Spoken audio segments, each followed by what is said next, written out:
good evening, everyone. Thanks for joining us. It's so great to see so many people here for this session. My name's Delphine Shawcross. I'm the chair of the NAWIC Queensland Events Committee, and today I'll be the moderator of this webinar. Before we commence, I would like to acknowledge the traditional owners of the land in which we meet today and pay my respects to elders past, present, and emerging. Some initial housekeeping. So your mics are muted and your cameras are off the event. If you haven't found the chat yet, it is on the right of the screen, and this is where you can submit any questions or comments you have. The chat will be open during the whole webinar, and Felicity will be answering some questions in a Q&A at the end of the session. So fire away and we'll circle back to them. Also, this webinar is being recorded and will be uploaded to the NAWIC website after the session. It will be available to all NAWIC members on the website or those who have purchased a ticket as a guest for tonight. Today's webinar will be presented by Felicity Furey. Felicity is an award-winning business leader, engineer, and entrepreneur, and has made a career out of making the impossible possible. Named Bosses Magazine Young Executive of the Year and one of the AFR's 100 Women of Influence by age 26, Felicity has led multi-million-dollar engineering projects across Australia, founded several successful businesses, Power of Engineering, Maths in Real Life, and We Aspire Future Leaders, secured partnerships with the likes of Qantas, Toyota, and Energy Australia. Felicity mentors high-performing teams and equips current and emerging leaders across every industry with the skills they need to make an impact and drive meaningful change. Today, Felicity will be discussing the old and new world of order of work, #1 job of leaders today, and how to lead without a leadership title. Without further ado, I'll now hand over to Felicity to get going with the session.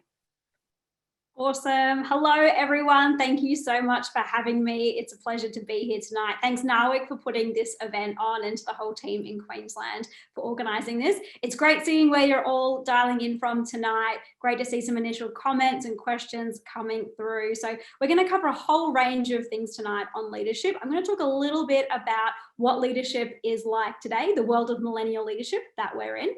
And we're also going to have a look at what are some of the tools that you can use to accelerate your career as a leader, or if there are people around you that you're wanting to support in their leadership, then you can use these tools with them as well.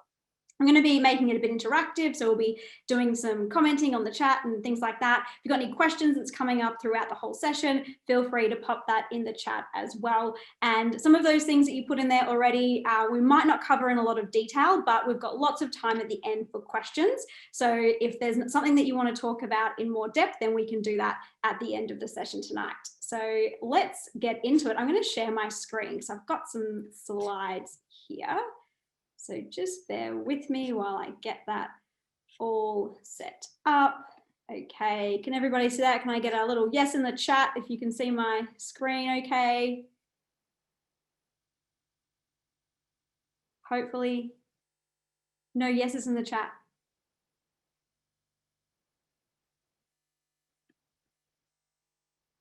Can you hear me okay?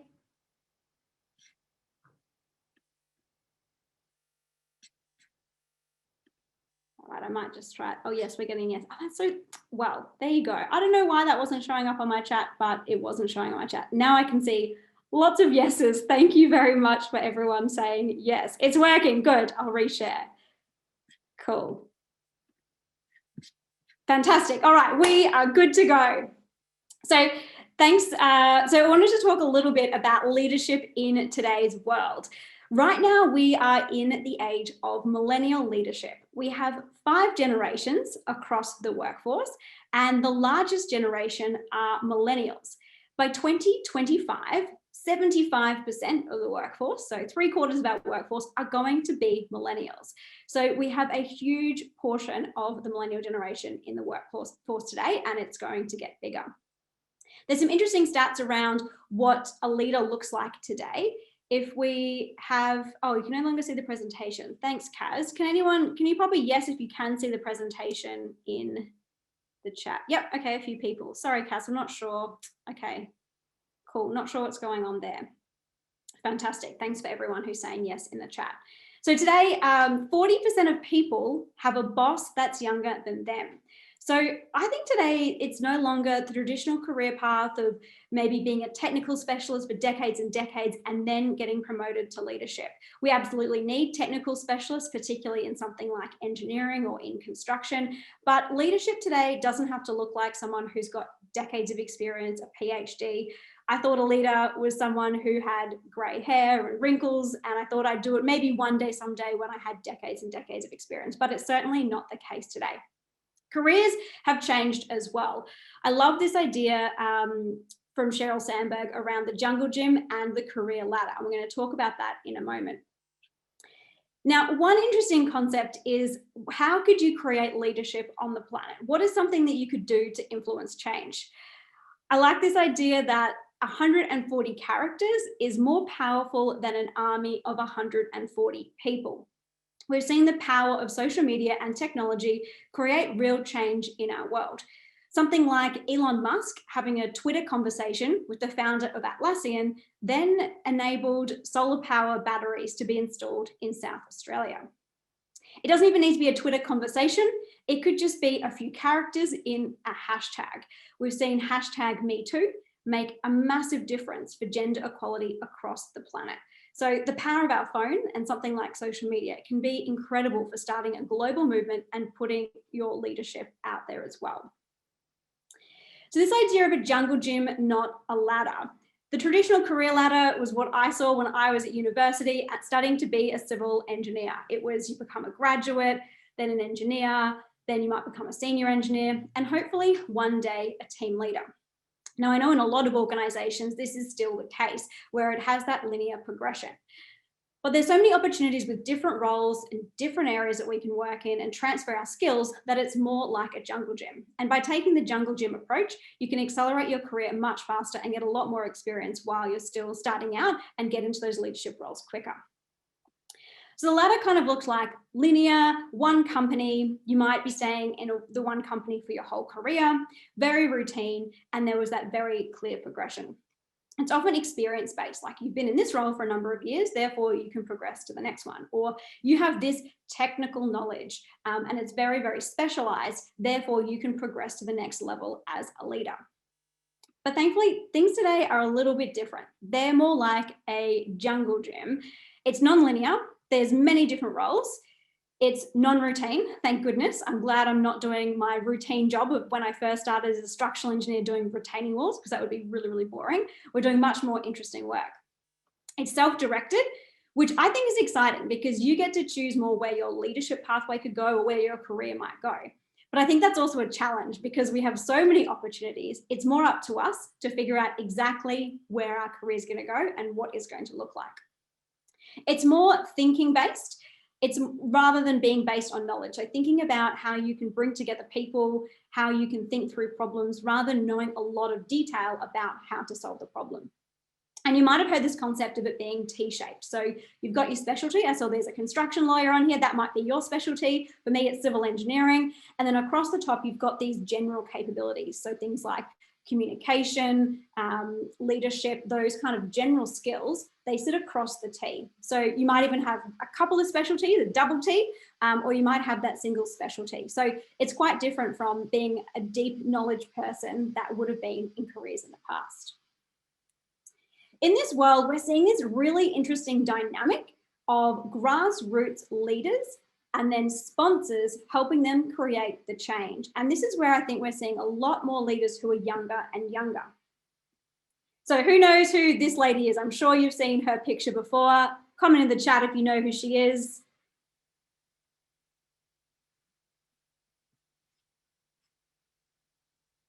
Yep, a few yeses. Greta Thunberg, absolutely right, Brenda. Yeah, Greta T, love Greta's work.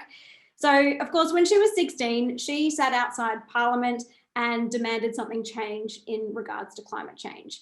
Now, you might think to make a difference in climate change, maybe you'll go study to be a scientist, you'll go research for years and years, and then you might go, have this impact on the world. Today, a 16-year-old can sit outside Parliament, create a global movement around school striking for climate change. And just a few months ago, the Chancellor of Germany was saying that they changed the government's policy on climate change because of what Greta was saying, and it influenced her. I think that's extraordinary that we can see someone at such a young age demonstrate that leadership and create that kind of change on the planet. Another great example is this lady here. Who knows who this is?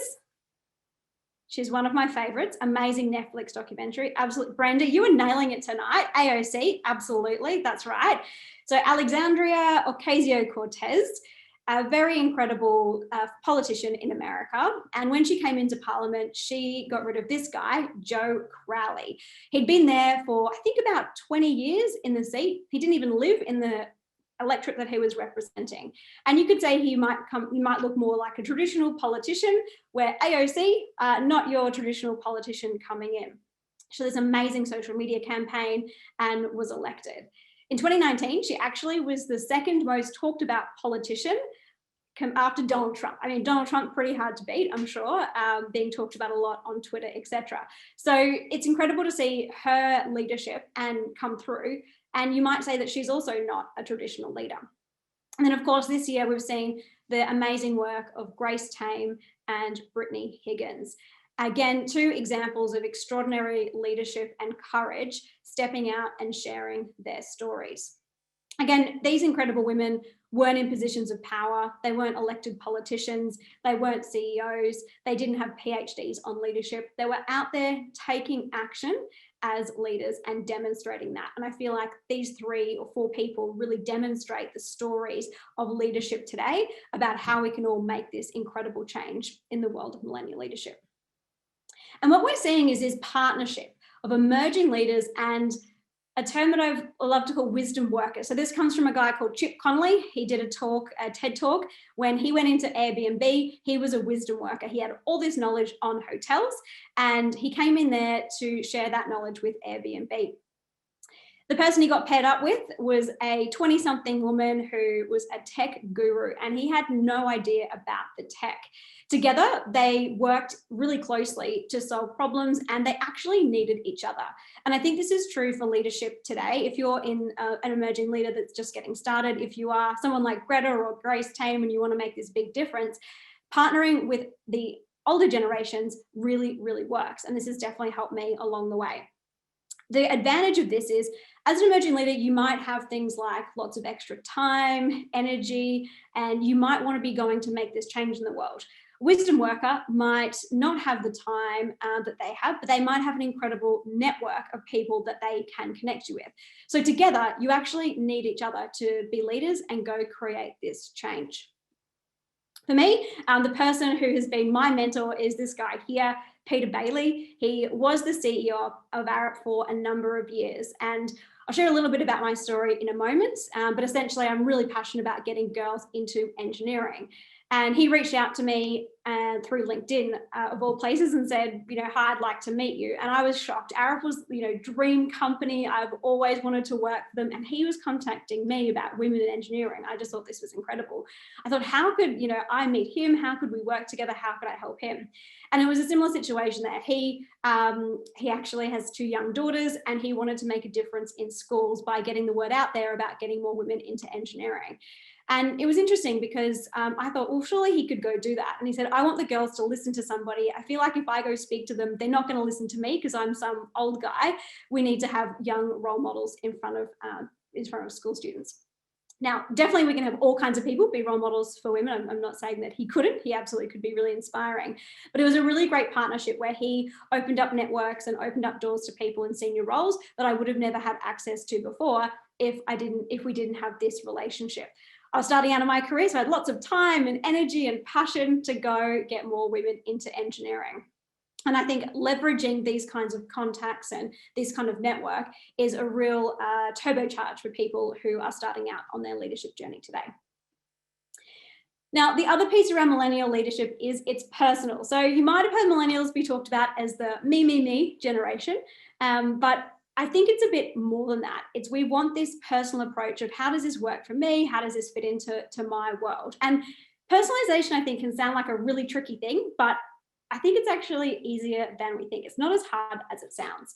So for millennials today, there's a few things that we can do, and I'm speaking for myself here as a millennial. So if you're working with millennials, you might like to try these things out to get on, if there are people in your team, or if you're a millennial yourself, you could use this as a little tip and trick to help you accelerate your leadership. So personalization for millennials. The first piece is why this.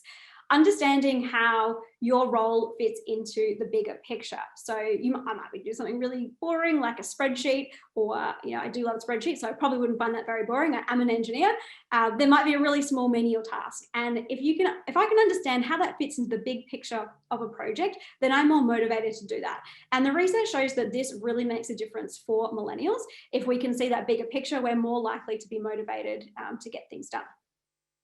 This concept of everything being optional. So if we give people the option, it feels more like a choice for that person. I mean, at the end of the day, it's our choice to turn up to work, to be at things on time, to deliver whatever we're delivering. It really is an option, and it's a choice. Sometimes it feels like it's not, but it really is an option. So by having a conversation with people in your team about things, well, what do you want to choose and what option would you pick? It starts that conversation of, okay, why not, why this, why that? So giving people that option of freedom to choose is really powerful. It's also a bit of a scary conversation because saying things are optional, you could get things thrown in your face like, I choose not to do that, which can be really scary as well. But if you're brave enough to have that conversation, it can be a really amazing, authentic one. And the last piece to create personalization for millennials is around transformational leadership. This is more of a coaching style of leadership by asking questions and exploring the answer with the person that you're working with. So as a leader, you would be more like a coach, transforming someone's view. These are really powerful style of leadership. It can be quite challenging because you're the one who's got to ask the questions rather than tell people what to do. So for me in this style, if I'm needing to do this, I'll think, okay, can I ask a question rather than tell people an answer? And that really helps me in being a transformational leader. There's a bucket load of research on this. If you want to go explore that more, a simple Google of transformational leadership will give you clues on that. So this is the world of millennial leadership. We've talked a little bit about the jungle gym versus the career ladder, some of the things that millennials are wanting in leadership, and a little bit about what leadership looks like today. So I think there's a lot of opportunities in this world of millennial leadership. We can lead without a title. We can be like Greta and start a global movement. There's new pathways to leadership. AOC got into leadership in an unexpected way. It's collaborative and flexible. We can leverage partnerships with wisdom workers and people of different generations. And I think we have the opportunity to make a really, really big impact. So I think it's the most exciting time ever to be a leader. So I think while the principles of leadership haven't changed, connecting with people, at the end of the day, leaders are still leaders of people. We're not leaders of buildings or roads or things. We're leaders of people. The principles might not have changed, but the tools that we lead to have. So we're going to have a look at what some of those leadership tools are right now that can help you be a leader or help others in your team lead. We like to call them the currencies of leadership. So there are 4 key attributes. Currencies, you could think of something that leaders trade in. And these 4 attributes have really helped me in my personal leadership journey and the plethora of leaders that we have worked with as well. So let's have a look. The 4 currencies of leadership. The first one is communication, a critical one for leaders. How you communicate with your team, with everyone around you, clear communication. It's not even just how you speak, it's how you dress, what your presence is like, what do you communicate as soon as you walk in the room, all of those pieces of communication. The next one is credibility. If you think about someone who may have won a gold medal at the Olympics, they're pretty credible in the area of whatever sport they're in. So what is your credibility as a leader? The next one is respect. This is a challenging one. It's one of those ones where you might have to make a difficult decision and it might upset people, but people respect you for making that difficult decision. And people, might not like you for the things that you need to do. And the 4th area is recognition. So are you recognized by the people around you as a leader? If someone looked at your behaviors and your actions, would they say, yes, that's someone who is a leader? They're demonstrating that leadership. So the currencies of leadership are, if things that you trade in as a leader, like I said, and if there's an area here where you think maybe I'm not demonstrating that in my leadership, we're going to actually have a look right now at how you're going in these 4 currencies of leadership. So we're going to do a little bit of a audit on your currencies of leadership, just to see how you might be going in these areas of leadership. Now, you might also like to think about if there's someone in your team, like if you feel like you're nailing it on all those 4 things, that's awesome. There might be someone in your team that you might want to reflect on, that you want to develop their leadership. So you could think about them in this situation if you'd like to work on that in an area that you might want to improve their leadership or help support and coach them. So let's have a look. We're going to rate ourselves on the currencies of leadership. The first one is no chance, definitely not doing that at all. And then 5 is I'm nailing it. So grab a pen and paper or your phone just to write down your answers. There's only 4 that we're going to look at, so it should be pretty easy. The first one is I communicate as a leader. So that means you dress, present, talk like a leader. People listen to you as a leader. Your leadership presence and your communication. So rate yourself from a 1 of like, nope, definitely not communicating like that, to 5, I'm nailing it. I'm super confident when I communicate as a leader.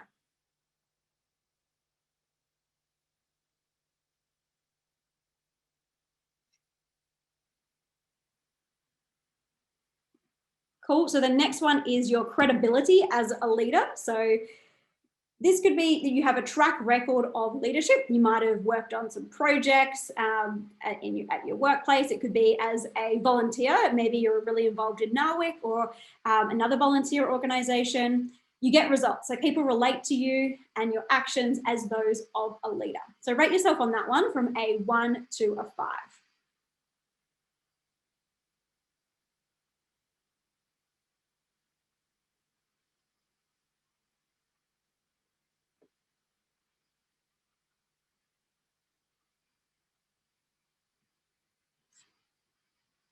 Okay, great. 2 more to go. So the next one is I am respected. So people might not like you, but they respect you. People understand that I have to make difficult decisions. This was me about a week ago when we were doing a live event in Sydney the next day, and I had to make a call. Should we tell people who are flying in from 5 states into Sydney that we're cancelling a live event? We ended up cancelling it, and I felt awful because we had so many people coming in from different states. And now looking back, it was absolutely the right decision. And I was so surprised that we had so many people supporting us and saying, just own the decision and move on. And I was really surprised that we had great support from all the people that were supposed to be coming and who had paid for this event. So that was a decision that I did not want to make. It was very difficult, but people really understood that. So are you respected when you make decisions? 1 to a 5.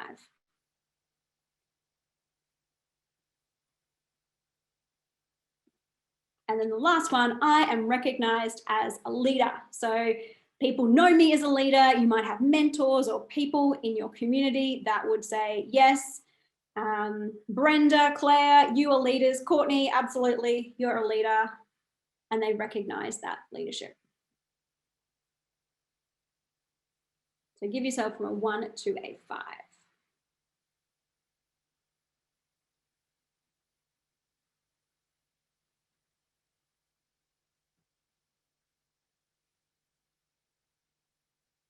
Okay, great. Well done, everyone, for completing the leader audit.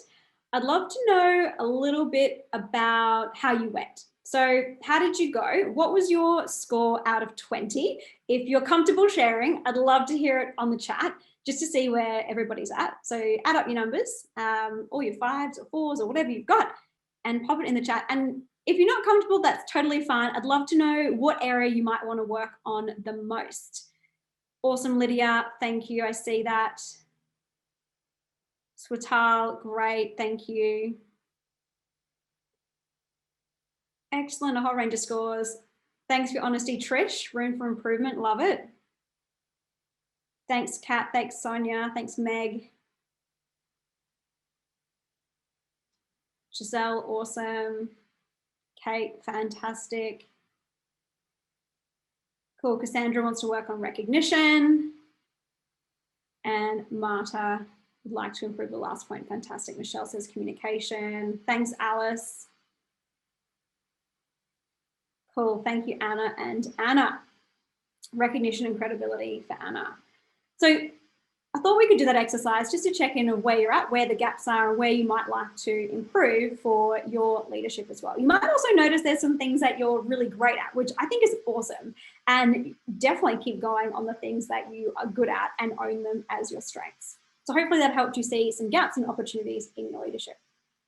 So I know for me growing up, I really actually did want to be a leader, and I hoped I would be a leader one day, someday. But like I said, I thought it was going to be when I was really, really experienced. So I remember being in primary school actually, and I don't know if you guys had this experience, but the teacher asked a question and I got really excited and I put my hand up because I thought, yes, I definitely know the answer to that question. And the teacher picked me and then I got the answer wrong. Is there anyone else out there who had that experience? Just pop a yes in the chat if you have. So I know I've got some friends out there. Yeah, just a few people. Cool. Yes. Seeing lots of yeses come through the chat. Yep. Oh no, and it keeps you up at night. Well, that happened to me in primary school, and I, had some strategies to deal with that. So, okay, good. It was a joke, Anna. I'm glad it was a joke. That was a really, not great experience for me. So I thought, okay, what's my strategy? How am I going to get around this?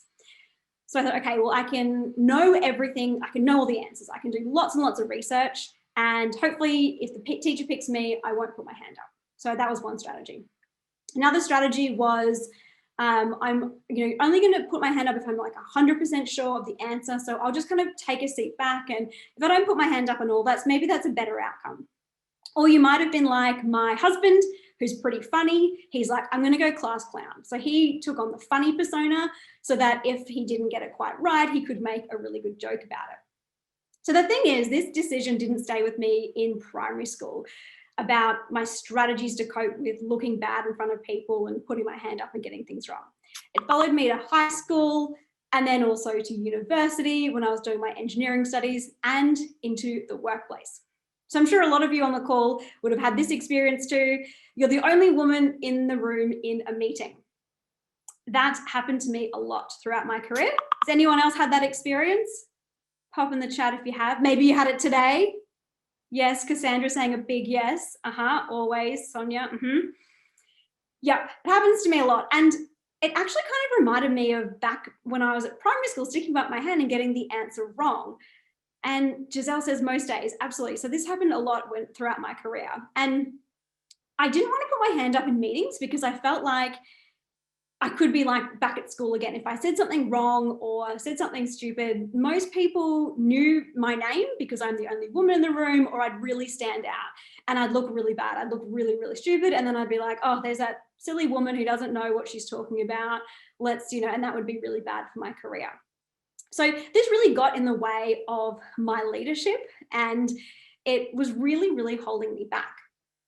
Until one day I was in a meeting. I was actually representing Engineers Australia, the Women in Engineering committee I was on, and I was in a meeting at the Office for Women, and I could not sit back any longer. I had to put my hand up and I had to say something. So more on that in a second. I'll leave you hanging. I never thought I was going to get into engineering. This is me back in high school at my valedictory dinner with my favorite physics teacher, Mr. Adamson. His name's Scott. I can't call him Scott anymore. I still have to call him Mr. Adamson. And he was the one who suggested engineering to me. I'd never heard about it. I had no idea what it was. I thought to be an engineer, you had to be really, really smart and you did maths all day. And I didn't like maths at school. I wasn't very good at it. And so I was really reluctant to put engineering down as one of my preferences when I finished school. I loved physics, I loved art. I thought I was a creative person. I was going to go be an artist when I finished school. But anyway, I put engineering down as my fifth preference. I thought I'll do arts or science first. And I didn't get into arts or science. I got straight into engineering. So I thought, okay, well, I've got into this course. I may as well do it. I walked into my first lecture room at QUT in Brisbane. It was kind of like this, old school lecture room where I had to walk across the front of the room and then I had to turn and go up the stairs and everyone was watching me. And it was really, really embarrassing. I was 10 minutes late to my class and I went to an all-girls school and I opened these doors and I looked around and I thought, oh my gosh, where am I? What have I walked into? I sat way at the back and I counted the number of women in the class and I noticed there was only 12 in my class of 120. Now, some people told me that's quite good compared to what their uni was like, but it was really overwhelming and intimidating and I felt like I really didn't belong. After graduating, I worked on some really amazing projects, but I still had this feeling like I didn't belong. So this is me at Brisbane City Council working on the Clem 7 tunnel and getting a behind the scenes tour. I wasn't actually working and I got a secret tour from my friend, which is amazing. So I've mainly worked on infrastructure projects. And in that world, I have often been the only woman in the room. Most recently, I worked in Melbourne on the Westgate Tunnel project. Hello, people from the Westgate Tunnel project who are in this session, as a design manager working for Transurban. And still in those meetings, only a couple of years ago, I would find myself being the only woman in the room, which seems crazy because there was 14 other people there. And this frustration of being that only female, really I got fed up with. And so I wanted to go do something about it. But I still had this thing holding me back of who am I to say or go make a change or put up my hand in these meetings. Well, like I said, I was in the Office for Women and I just couldn't stand it any longer. Women in construction were there. So we did a partnership with NAWIC, with Engineers Australia, with the government. And I said, okay, I'm going to go lead it. I have no idea what I'm doing. It was the first time I stuck up my hand to be a leader. It was really scary. I was 25. I had no idea what I was doing. I had no idea how to get girls interested in engineering. I just knew that I was that person and I wanted to go do something about it. So my leadership challenge was, how do we get more women into engineering? How do I do that when I am a nobody? I have no idea what I'm doing. I can hardly even speak up at a meeting. I was too shy to talk in meetings. I would never do public speaking. That would just be a terrible idea. So this was the challenge. I was also really sick of all the talk that was happening about getting girls into engineering. I just felt like there were so many reports coming out about it and we needed to take action.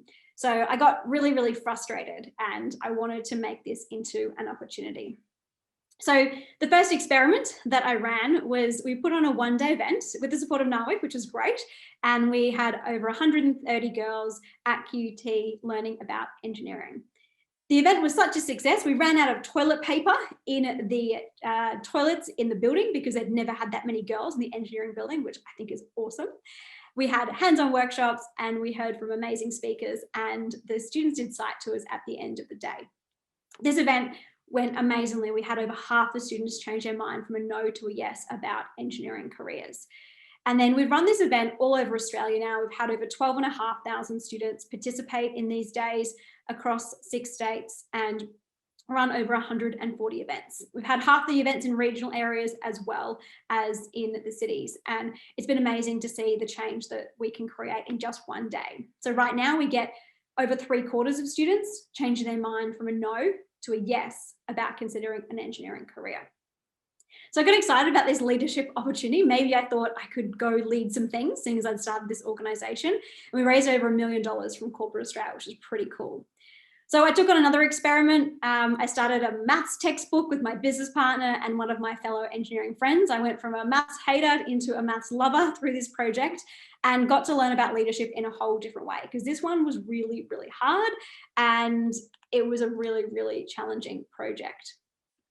And then most recently, we started a new organisation, which is called We Aspire Future Leaders, which was talked about in the introduction, where we help emerging leaders get the skills they need to accelerate their career into leadership. And we particularly focus on women and minority groups in STEM to help support them in their journeys, because it's not just about the pipeline at school, it's the other side of the equation.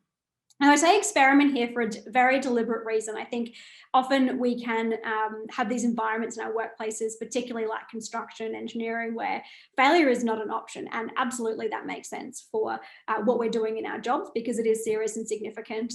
We saw this week with the building collapse in Florida. What we do in this construction space is really, really important.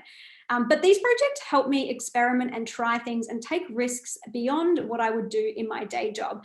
I was very risk adverse in my day job. I didn't want to step out and do things differently. I wanted to follow the line. I was, like I said, I was too scared to put my hand up in meetings or speak up. So these experiments and these different projects helped me go do that. So what I've discovered along the way, that leadership wasn't granted. I didn't wait for someone to go, you are now the CEO, or you're now leading this project, or you're going to go start a business.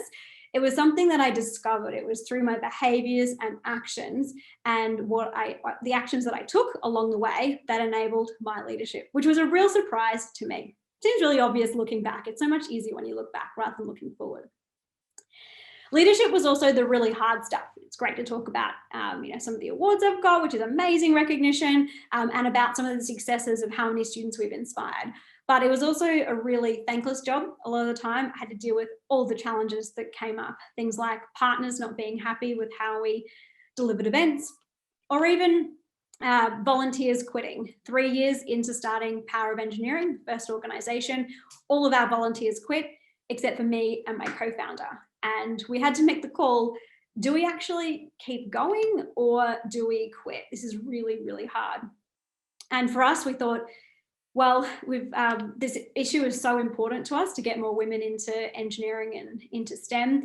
We've got to keep going. And we've now handed over the organisation to a new leadership team, which has been an incredible success and a real turnaround for us. But it was really, really hard. At the same time as losing our volunteers, we also lost our major funder. So we had no funding from the organisation, and we had to basically start again from scratch.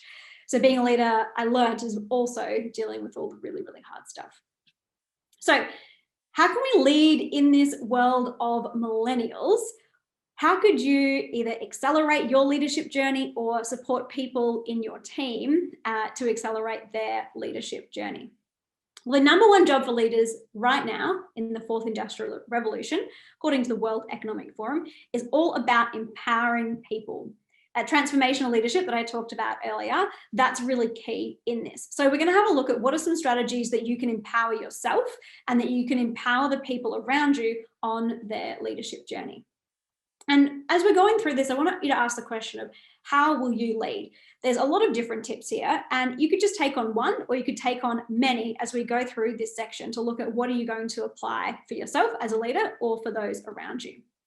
So there's key 3 strategies for accelerating leadership in this world of millennial leadership.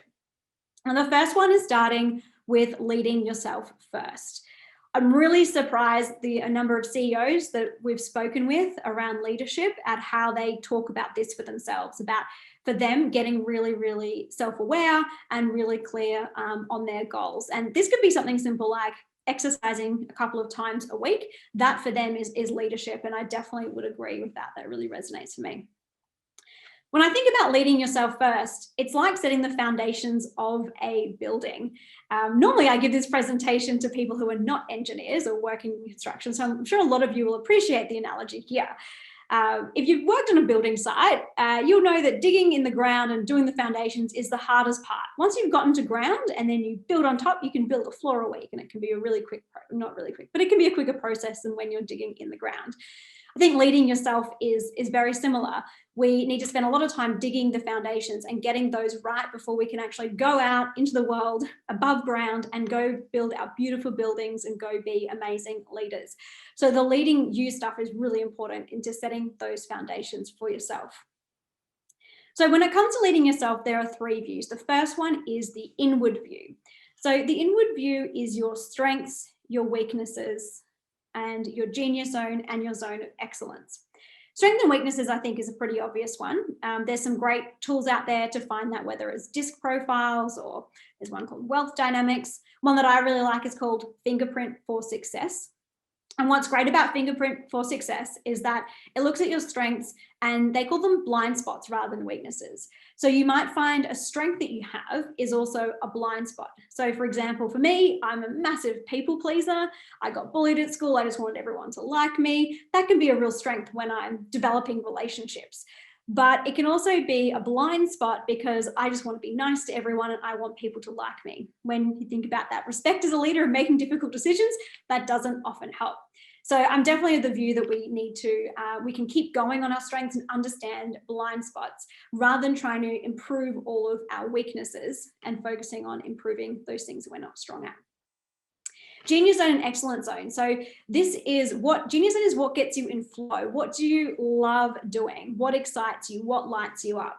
For me, it's working with people. And I find project management is kind of in my excellence zone. So something I'm good at, I can do, but it takes a lot of energy. And I find that for me, that work doesn't really get me excited. So what are those things for you? What is your genius zone and what's your excellence zone? If you want to read more about that, I definitely recommend Gay Hendricks' book called The Big Leap. And this is pretty much the whole concept in his book. And he helps you identify what those zones are for you. Looking at false beliefs, what are those things that are holding you back? You might have heard of imposter syndrome. It could be something like that for you, or it could be feeling like you're not good enough, or for me, not feeling like I'm smart enough to put up my hand. That really held me back as a leader. What is your dead weight? This one's always a fun one to talk about. This is things like unpaid parking fines, or I really should get my house insurance sorted, or, you know, this week it's tax time. Taxes aren't going away, they're going to come up. There's a lot of dead weight that we can carry around us. And this can actually get in the way of our leadership because it can be things that are on your mind that you've forgotten about doing. Even me just sharing that, I'm thinking, oh yes, there is that insurance thing I've got to sort out. Is there anyone else out there? Pop in the chat. Has there been something for you that's come up in your dead weight as I'm sharing this? Is it your taxes from last year maybe? Dishes? Oh yes. Actually, I have dishes in the sink too. My husband will definitely not be happy. He loves a beautiful, tidy kitchen. And yes, I'm going to be in trouble when I finish this presentation. So thanks for the reminder, Cassandra. Car insurance from Claire. Yes, taxes from last year. Yeah, so these things can get in the way. You might be in a conversation with someone in your team and trying to lead them, and they talk about a problem that they've got, and you think, oh gosh, well, I haven't done that either. And that might come up for you. Motivation. So what is your motivation, your drive, and your why? What gets you out of bed in the morning? What are you passionate and excited about? So the first piece of leading you is looking at all of those things for yourself and looking at that inward view. The next part is the outward view. So as a leader, what do you want to share with people? What is your why? What's your vision? What's your goals? And what value do you bring? So for me, my why is people get to be and do things that they never thought they could be or do. You might be really clear on your why. You might have no idea. It took me many years to come up with mine. The book by Simon Sinek called Why is really helpful if you want to go discover that for yourself. And for me, that's a really amazing North Star. I know that if I'm doing something that's in my why zone, or doing something aligned with my why, I should say, then I get fulfillment out of that. And it can make some mundane things seem pretty exciting. If you're clear on your vision and where you want to go, it makes everything else easier. Same with your goals. So if you're clear on your goals, then you can get your team on board with what those goals are. And this is a question that I always ask any new team member when they come on board is, what are your goals? Because my job as a leader is to help them achieve those goals and help them get there. Particularly as volunteer organizations, which I've done a lot of, I say selfishly, tell me your selfish goals, because if they don't have those goals really clear and you're not helping them achieve that, then they're not going to be very motivated as volunteers. And the last piece, that your value. This one I found quite challenging throughout my engineering career. I'd say that I'm not the typical engineer that everyone thinks of. I suck at detail. I am not great with the math side of things, and I'm more of a people person. So for me, I have to work pretty hard in this area to explain to people how I can help them on their projects. So the outward view really helps you lead yourself and also lead your team. And then finally, the important part is that bring all of these things together is the ongoing view. So what are the mindsets, the habits, and the practices of a leader that you need? So this could be anything from a daily exercise routine or a morning routine. So a morning routine really helps me. I do have a 1-year-old baby, so it's pretty tough at the moment to get this one happening every day, but I do some form of it, whether it's listening to an inspiring video, doing some journaling, taking 3 deep breaths. You can always fit something in to create your day and start your day off on the right foot. I think this is often a negative connotation around discipline here, but self-discipline is self-love. Will Smith talks about that. I never thought I would recommend Will Smith videos, but he's hilarious and he's got some great stuff on this online around how self-discipline is really loving yourself. So what's something that you can do to set up those habits for yourself, whether it's a quarterly reminder to check in on your dead weight so that it's not on your mind? Is it taking some time to set your goals every year? Maybe you do that already around the beginning of the year or end of financial year or your birthday. What are the habits that you need to put in place? And I think the leading yourself never goes away. It's always an ongoing challenge as a leader.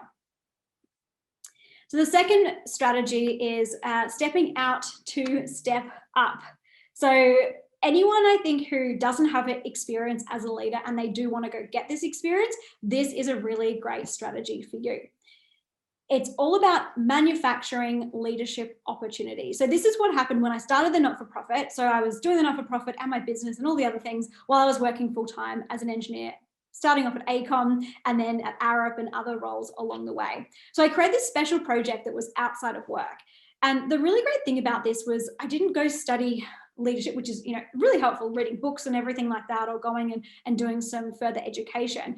But sometimes it doesn't give us that practical experience. It can often be theoretical. So by actually going out and doing this project, I had that practical experience as a leader. It gave me this safe space to fail and build resilience. And I failed a lot, like really embarrassing. I think back now to the things that I used to do, and it just seems, I can't believe that my mentors were kind enough to mentor me through these challenges. But now I know myself as someone who can go raise that funding for a business or go start something and hand it over or get through challenges. And I often think if I was faced with that at work, would I have felt that I could really go for it? And I think the answer often is no. So these special projects outside of your work could enable that space for you. It could be a project that's in work too. It might not be within your day-to-day role, but it could be a special project where, like for example, recently I said to one of my managers at Swinburne, I really want to expand my people capabilities. Is there a people part of what we're doing in our team that I can help you do? He was relieved because it meant that I was doing some of his work for him, and he trained and coached me along the way. So there might be a piece of your manager's work that you want to explore and experiment in and try out yourself. That could be a safe space for you because it's outside of your regular role. And then it's also an opportunity to get support from wisdom workers or sponsors. So I've been very fortunate to meet amazing people throughout my journey of creating these side projects outside of work, whether it's being on an Engineers Australia committee or, if you're involved with NAWIC, that's a great opportunity to get support from sponsors. And they've really helped me along the way, like Peter Bailey, who I mentioned earlier, has been an incredible mentor, and I've been able to ask him all kinds of things around career advice and not just around the organizations that I'm running. It's meant that people like him have connected me with other leaders, and there's no way I would have had access to that kind of knowledge without that.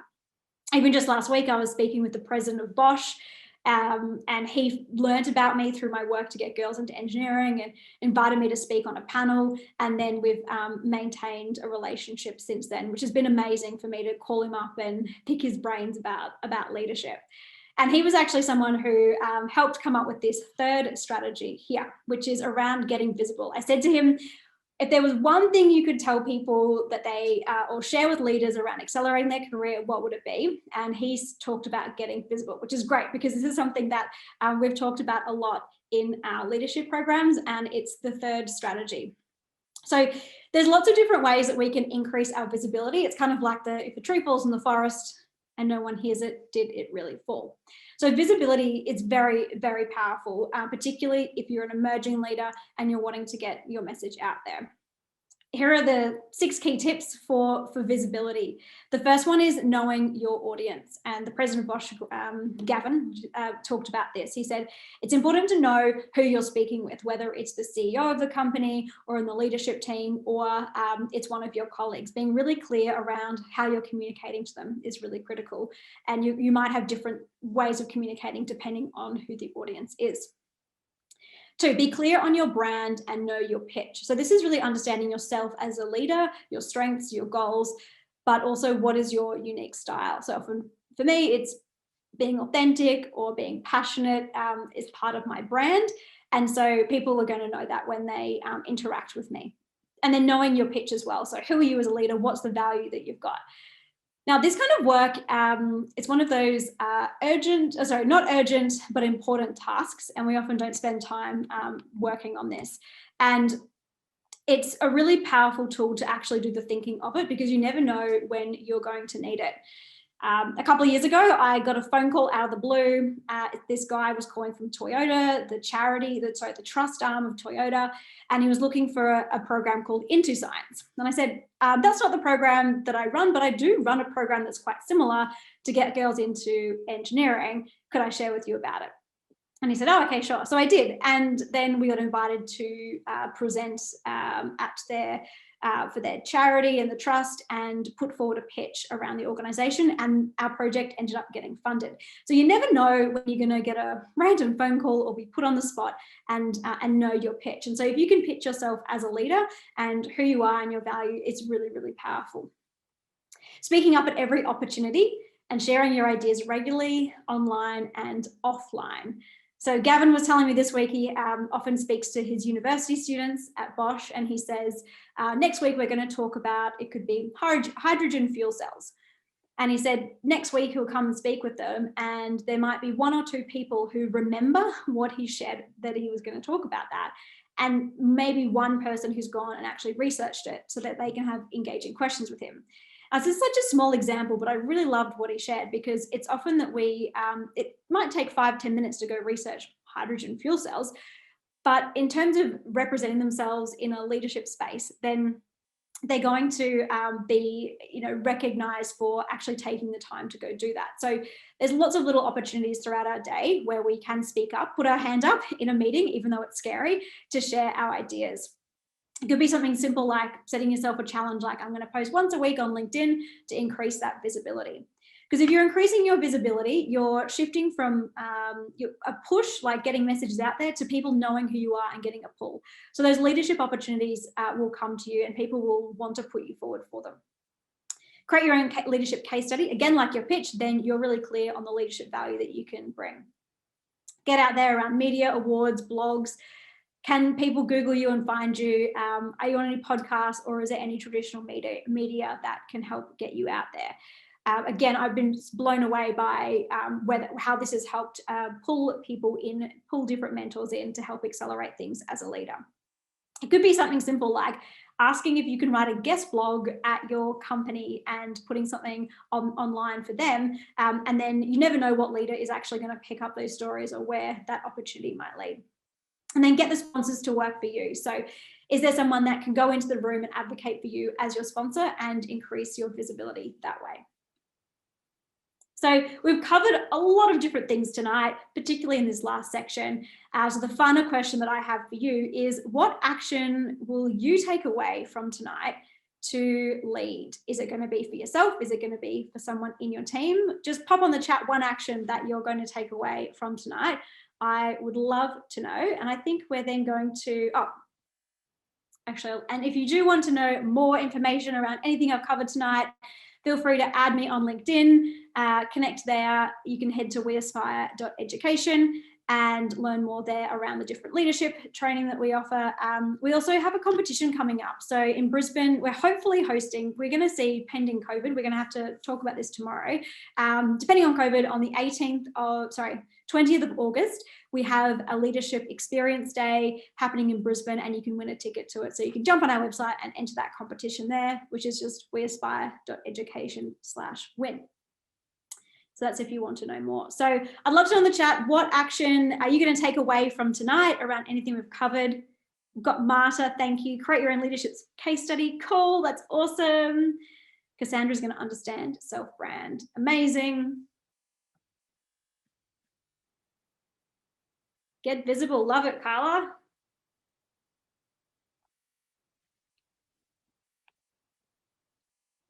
Visibility for Kat as well. Fantastic. Claire's going to find some leadership opportunities to get yourself out there. Love it. And Alice wants to manufacture leadership. Fantastic. Great. Yes, let's go to the Q&A. That would be fantastic. I'll stop my sharing. Delphine, over to you. Hi, Felicity. Hi, everyone. Thank you so much, Felicity. That was amazing. I think one of my quotes I just wrote down was step up and step out. I think it's so important to just say yes to everything or take on the new opportunity. It's so scary, but I think it just shows what you can do and that you're willing to do stuff and expanding your abilities as people. So we will jump on into our Q&A now. We have the chat here, which has been going off during the session and before the session with ideas and questions.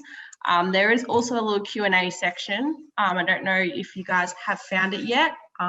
It might be in the more buttons at the bottom of your Zoom call. But we'll just throw some questions to Felicity and see what she can give back. I might start with one just to get the ball rolling. I guess myself being quite young in the industry, and there is such a generational gap that is present.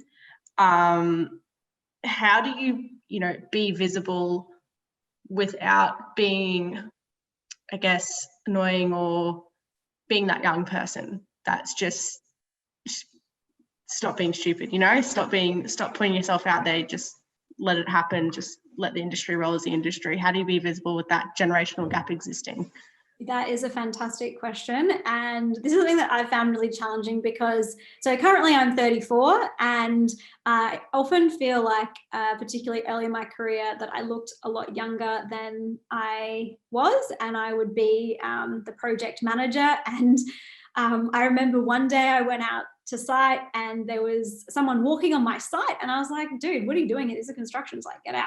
And he's like, I'm the local councillor. And I said, I don't care who you are. I was still like under the construction rules.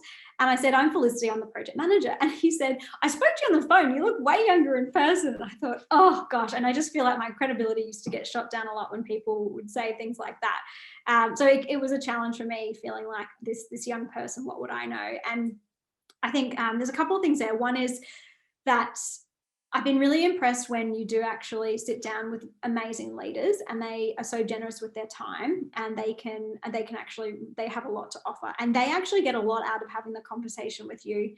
We ran a session, that Sydney session was supposed to, we moved online and we had mentors there and we had young emerging leaders. And I asked the mentors to share what they got out of the session. And they said they were so impressed by how capable the young people were in the session, and that they learn a lot from them. So I think as a young person, you have a lot to offer. And I think a lot of it is starts with that leading yourself first and being really clear in yourself, and backing yourself to get it out there. Very easy to say, hard to do. So I think when you're coming up with these side leadership projects, that can often give you that confidence. And that's something that gave me a lot of that confidence, because I was practicing those leadership skills. So I felt like I could bring that back into my workplace, and that really made a difference for me. I think we need to be kind to ourselves, and it can take a long time to develop some of that. But you have so much to offer, whatever your unique perspective is. And that was something that took me a long while to learn. In my journey, I wish I'd learned that a lot earlier, about what my unique skills are and what my value is, so I could communicate that better. Great question. Thank you. I've just seen Carla on the QA has popped up. She's asking, what is the biggest lesson you have learned in your career? Tough question, Carla. Biggest lesson. I think I wish I understood my strengths a lot better in the beginning. I used to think of myself as, I'm not really good with the detail. I'm not this like maths and science whiz. And I thought everyone in my engineering class was. And so I used to think down of myself and say, oh, well, I'm not going to be as great as all these other engineers out there. And I didn't really understand what my strengths were and the value that that brought. So I think if I understood that a lot earlier, it would have really helped me do a lot more with my career early on. Yeah, it's a tough question. And I think I wish I'd spoken up more as well, even though it was hard. I find that kind of can be frustrating when you do speak up and then you get whatever comments you get and you just think, I just want to go do my job as an engineer. I don't want to have all these comments. I just want to get on with it. And that can be really frustrating too. But I think if I had really owned my strengths, it would have helped me be more resilient in those conversations. Good question. Anyone else got anything to throw out there while we've got Felicity? I'd also say, Carla, actually just thinking on that too, the starting Power of Engineering was amazing. Like that was a game changer for me in terms of my career. And I'm so glad that I went and did that, even though it was really hard. And it's been really, really rewarding. So that's been a big lesson, is it doesn't have to look like, you know, your day job to get different experiences in your career. We've got another one from Cassandra, sorry. Yeah, okay. What are your personal strategies dealing with kids, work and extra activities without disappointing any party? Or it's the balance. Oh, the balance, yes. Well, I like to think work-life integration rather than work-life balance. Apparently that's something that is millennial generation. So, oh gosh, it's really hard. I'm continuously sleep deprived right now with my 1-year-old, and I don't know if he will ever sleep. So it's really hard. So my husband's really amazing, and we have to just bring a huge amount of teamwork. I also feel like I used to do things at maybe 100% and I want to get everything perfect. And now I'm just going with good enough. I never thought I would say that because I have very high expectations. But yeah, right now I'm like 80% is good enough. I'm just going for good enough most days. And if I can just get good enough done, then that will make a big difference for me. So I think I don't like saying like lowering my expectations of myself, because that's not what I'm really trying to say, but I think just not being worried about getting everything perfect. And I have done some experiments on this, have sent stuff out, gone, is it okay? Like I would probably proofread this email another 3 times and spend maybe 30 minutes thinking about it. I'm going to send it anyway and just see what happens. And to my surprise, no one cares and the email is fine. So I've looked at lots of things like that where I've wasted a lot of my time. Yeah, I think having a team with my husband, and yeah, it is hard. I am finding it challenging. Awesome. We've got 2 very similar questions relating to mentors. So I'll ask the bigger one. What are your tips for approaching someone to be a mentor? Would you recommend targeting someone who has similar strengths or different strengths to you? My approach to targeting mentors is I often ask people, like, is there someone you'd recommend, to see if I can get like a connection? And you'd be surprised at where that can lead. So one of my most amazing mentors, she's currently the CEO of Energy Australia. She's about to retire this week. And I got connected to her through a graduate engineer. So I was literally talking to my friend's flatmate who happened to be an engineer. It was one of those classic, like, oh, he's an engineer, you're an engineer, you should chat.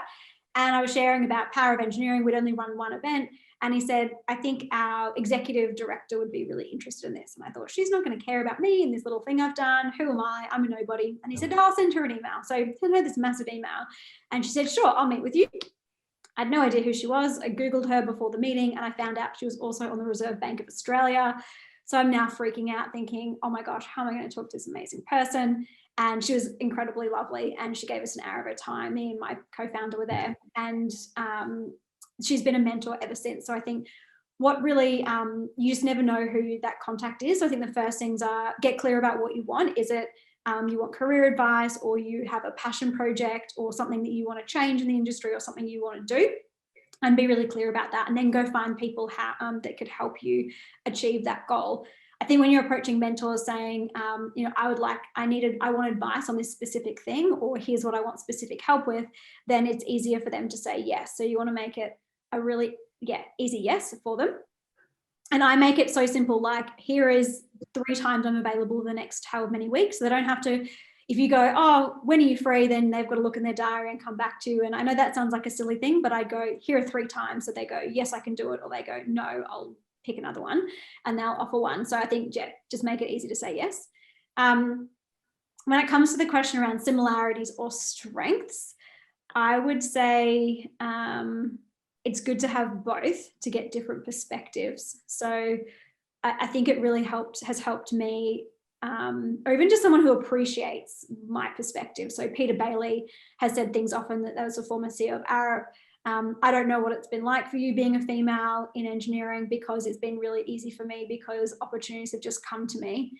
And so he's very clear about when he is giving me advice, where that comes from. And I'm clear about that as well, because he still has really amazing advice for me. So I think really understanding that helps.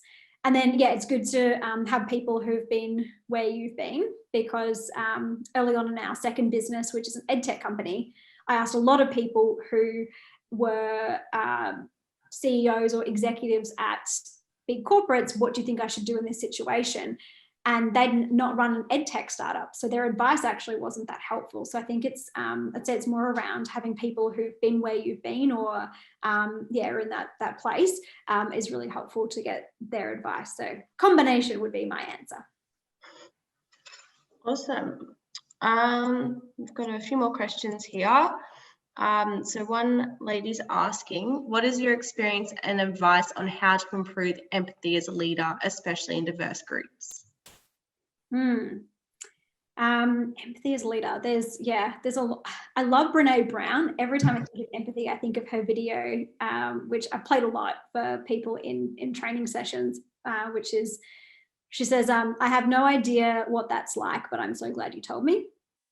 And so I think empathy really comes down to that belief, or like believing what people are saying and acknowledging their experience. So I think it's one of those practice things that we all need to be able to practice to do. And it's not something, I guess, that, comes easily. I'm just going to make sure I answered your question. How to improve empathy as a leader. Yeah, I think it's one of those practice things. And if there is something that you do want to practice or improve on, I might set a reminder in my day of like, okay, I'm going to do like one small thing that's going to be an empathy task each day, or I'm going to ask one person this question, I'm going to connect with this person, or just find out like, what has that been like for you, or how does that make you feel? Can be one way to do that. And I think it's particularly challenging in diverse groups.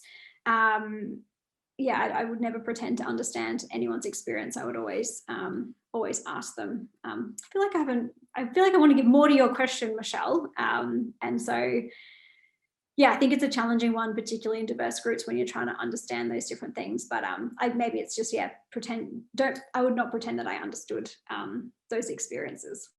It can be really hard. Another one here. So they're also a civil engineer, like you, and they say they may have missed it, but how did you go about setting up your first non-for-profit? Was it with the help of your mentor, CEO Arab, or him just having your back was enough for you to do it yourself? So the first event was literally, I wanted to do something about gender diversity. And so I was just like, cool, I'm going to do a thing. And I put on an event and then was like, oh, that went well. Excellent. The first phone call I made to put on that event was my old lecturer at QUT, Les Dawes, because I remembered he knew something about engineering and schools. So I thought I'd call him. And I was like, Les, what do I do? And he said, here's some ideas. So then when I had that idea, like that kind of format, then I went out and approached a lot of people. I then went, okay, I want to make this into an organization. I remember asking my cousin, who's a lawyer, how do I start a company? And he said, I don't know, just Google it. So I did. And I was like, how to start not-for-profit, and found out all the information online. And my cousin was quite surprised that I actually went and did it. So after that first event, I then met Catherine Tanner, the CEO of then QGC. And then she said, I think this could be a national organization. And I thought, this woman's crazy. I have no idea how to do that. But I think because I thought, well, she's this amazing CEO person. If she thinks I can do it, then maybe I can do it. And that kind of gave me that motivation. And I said, can you review my business plan? And she did, which was amazing. So then that kind of motivated me to do it. And I think that's another key thing when it comes to mentors is saying you're going to, like, having an idea and then following through. That's absolutely huge. There are so many people who have ideas that don't want to follow through or don't actually follow them through. And so I think when you're showing that you're actually doing that, that will have you be stand out compared to everybody else. So that would be another mentoring tip. But yeah, I really had no idea. I was just like, cool, I need this. I'm going to go find it. And I was like, okay, I need an accounting software to do the business. I'm just going to Google that and just ask people. And that's kind of been the approach. The new business I've started, I'm learning lots. I have new business coaches. And I feel like, again, I have no idea about business. This guy's ex-Microsoft, so he's teaching us how to run a business from that perspective. And so I'm learning a huge amount. So I think it's a continuous learning journey. But if you're wanting to do that and you want more advice, I'd be happy to chat to you after as well about how you started that. How to start the not-for-profit. Very good. We got a few more questions coming through. So one person has a question about credibility. How can I harness my generalist skills in a field of technical masters? Ooh, great question. I would say that I feel like I am a generalist as well. I think being a generalist, you definitely have some, maybe it's communication or bringing people together, finding out what your strengths are is really powerful. So I'd say go just figure out what those strengths are and how that can add value. I found it very challenging being in a lot of engineering roles where you would produce a report or you would physically produce something, and a lot of the work I do would be like building relationships. So one of my things I do at work now, no one asked me to do it, is I write my own personal monthly report from my role, which I feel like sounds like so dull and boring, but anyway, I do it every month, and I force myself to do it because it's a very dull task for me. And I look at what were my meetings for the month, who did I connect with, what were the things that I did, and what was the value that was created. So I literally create a table and go, here's my activity, here was the outcome, and here's the value that I created. And then I started sending those to my boss. Then my boss, I found out, was forwarding them on to his boss, and I actually didn't do it one month, and he said, where's your monthly report? I was like, well, it's just a thing I made up. He didn't ask me to do it, but because the executives were seeing it, then I got that visibility and that exposure up there, and then they wanted more of it. So it might be that you really need to spell it out for people of here's the value that I'm creating, and I found that has helped me a lot, being someone who's a bit more general. Good question. That's a good one, yeah. One lady has said, do you have any advice for overcoming being undermined as a female in the industry? That's a really tricky one. I'm having flashbacks now of lots of times that I've been undermined. It can be really tricky. I would say, like, often how I've approached it, and I don't know if this is the best way, this is just how I've done it. If it's like in a group setting where it's in front of a lot of people, then I'll go have a one-on-one conversation with that person afterwards. Often it can be challenging because I've had lots of unaware bosses who don't really understand the impact of their words, which has been very upsetting for me. And I've had very awful things said to me at work, and it's really challenging when you're in those situations. I think for me, I'd go, is this a relationship that I want to invest the time in? If it's with this manager or this person, it can often be very tricky because you're in a job and you want to keep your job. And sometimes the best situation is actually changing roles or going into a different role, which is hard, and it can be really difficult depending on your circumstances and your family situation. That might not be an easy thing for you to do, but I would really look at if that person is really having that impact on you, then it's not worth it. And if there's the option to change roles, then I would go about doing it. I think sometimes it can be really hard, particularly if you're in a minority group or you're a female in a male-dominated industry. I often felt like I was like battling all the time of like all of this stuff that was getting said, and then I'm like, guys, I just want to do my job. I just want to go do great engineering work. And so it can be really difficult and disheartening when you're having that experience. But yeah, I've also had some really amazing workplaces where that's not happened, and they're out there. I didn't think they were out there. I thought it was just the industry. So I think if there's that option to choose your role and be in a different environment, then see if you can do that. Great advice. It's a very tricky one to deal with, that one. Like, very relevant. How have your leadership skills evolved over the years? Has empathy, self-compassion, vulnerability influenced this? And they're also a Brené Brown fan too. Yay, Brené Brown fans. Yes, so in the beginning, I feel embarrassed thinking about what I was like in the beginning. It would have been so awful to work with. In the beginning, I was like, I don't like getting told what to do. People don't want to get told what to do. Just do whatever you want. Like, here's the organization. We need people to help, like, run things, go. I learned that people need direction and clarity, and this is a balance between how much direction do you give people and then how much freedom. I think this is interesting in the world of millennials too, of how do you balance those two things. So there's an amazing book called Who Not How, and they talk about finding who's to figure out the how. So is there an overarching goal that you can, like, now I'm more of, here's the overarching goal, and then it's up to you to figure out how we actually go deliver that. So it could be that you test that out for a bit to see if people are delivering what you want to deliver, or what that looks like.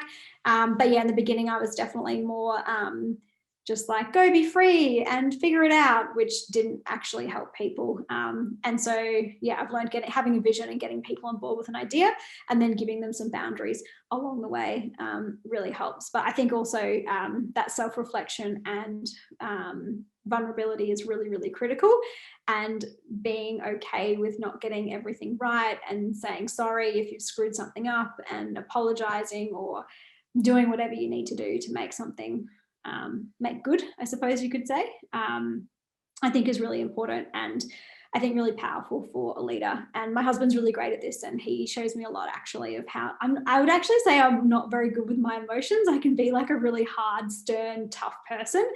I think engineering like also reinforced that. And then I met my husband, and he's very emotional. Like, people said that he would cry at our wedding more than I did, and he did. And he's taught me a lot about my emotions, which has been really lovely. Very long-winded answer. Apologies for that one. Another question. Sounds like you've had a lot of great leaders to learn from and work with. I feel like I'm stuck in a spiral of poor managers and leaders. How do you find these great leaders to work with? Good question. I think that's a key thing. So my current role at Swinburne University has been amazing. My boss is awesome. And it's the first job where I actually really looked at, okay, I'm going to work with this manager. I've got to be really clear the person that I want to work with. And then I interviewed the team as well before I took the role on. And I know you don't often get the opportunity to do that, but that really helped me understand understand the team a bit more. So I think that really helped me figure that out for myself. I think that having a good leader is really important. If you have the opportunity to shop around and find someone, then that's really great. I think it also comes back to leading yourself first and understanding for yourself what works for you.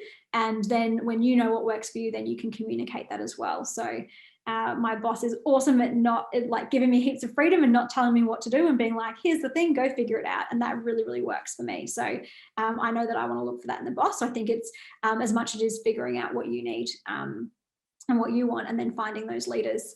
And maybe you have a checklist of like, here are the things that are like must-haves in a leader.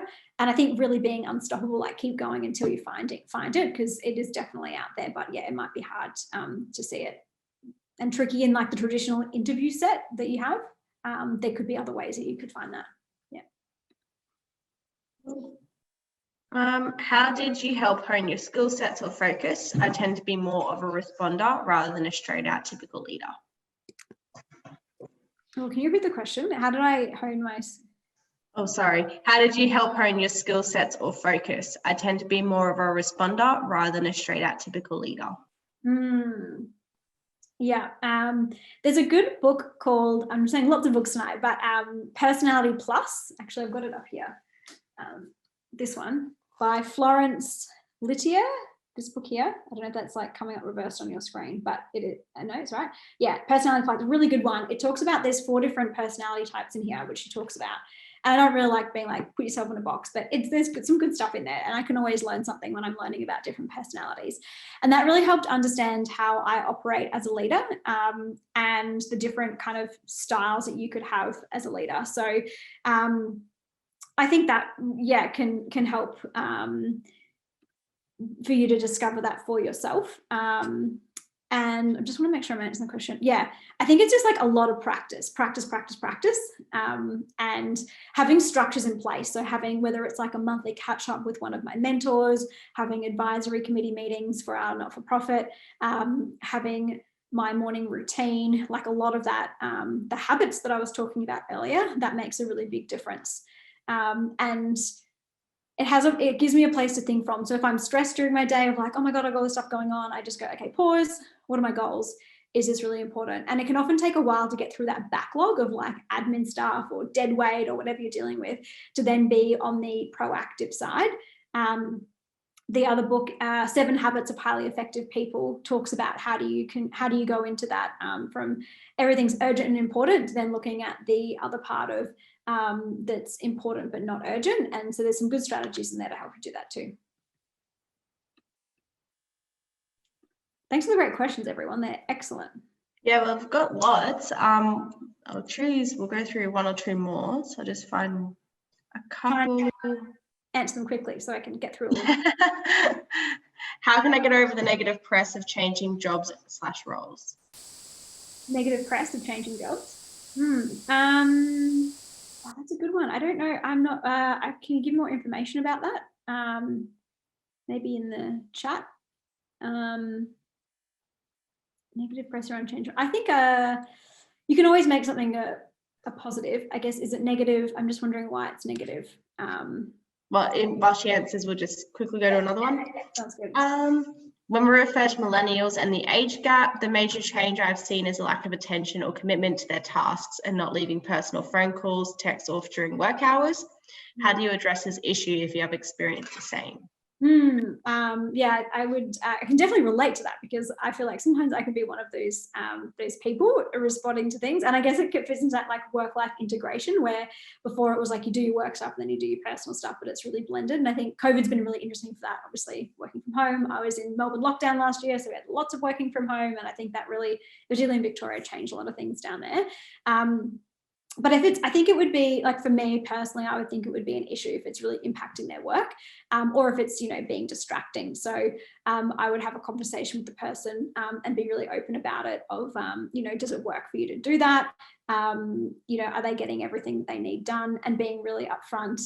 Often it can be just like sharing with somebody like, I'm noticing that you're doing that, and they might be kind of trying to hide out, or they might be pretending that no one else is seeing them, but yeah, I think it is a challenge, particularly of the millennial generation, that we just kind of do that throughout our work, but it also could be that helps them because there's, I don't know, a friend that is helping them with advice on their work, or it could be they've got a challenge that they can't really talk to anyone at work about, and it's an opportunity to have that question with someone. So I'd have an upfront conversation with them, and if it doesn't work for you as a leader, then share that with them and see if you can work on it together.